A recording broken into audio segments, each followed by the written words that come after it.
കട്ടൻ ചായയും പരിപ്പുവടയും എന്ന താൻ എഴുതാത്ത പുസ്തകം തന്റെ ആത്മകഥയെന്ന് മാധ്യമങ്ങൾ പ്രചരിപ്പിച്ചത് അപമാനിക്കാനാണെന്ന് ഇ.പി. ജയരാജൻ. പുസ്തകത്തിൽ താൻ എഴുതാത്ത കാര്യങ്ങളാണ് വിവാദമാക്കുന്നതെന്നും അദ്ദേഹം പറഞ്ഞു. ഷാർജ അന്താരാഷ്ട്ര പുസ്തകോത്സവത്തിൽ ഇതാണെന്റെ ജീവിതം എന്ന ആത്മകഥയെക്കുറിച്ച് സംസാരിക്കുകയായിരുന്നു ജയരാജൻ.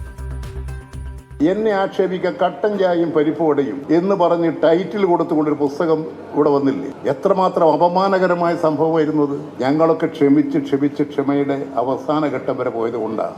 അല്ലെങ്കിൽ എന്നെ പരിഹസിക്കാൻ വേണ്ടി അന്ന് മാധ്യമക്കാരുണ്ടാക്കിയതാണത്. മകന്റെ സ്ഥാനാർത്ഥിത്വവുമായി ബന്ധപ്പെട്ട് വാർത്തയായ കാര്യങ്ങളൊന്നും പുസ്തകത്തിൽ ഇല്ലെന്നും ജയരാജൻ പറഞ്ഞു. പുസ്തകം വായിച്ചവർക്ക് അത് ബോധ്യമായിട്ടുണ്ട്.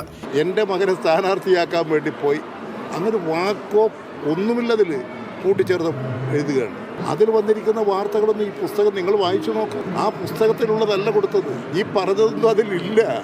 എഴുത്തു തുടരുമെന്നും ആത്മകഥയുടെ ബാക്കി എഴുതി വൈകാതെ പ്രസിദ്ധീകരിക്കുമെന്നും ജയരാജൻ പറഞ്ഞു.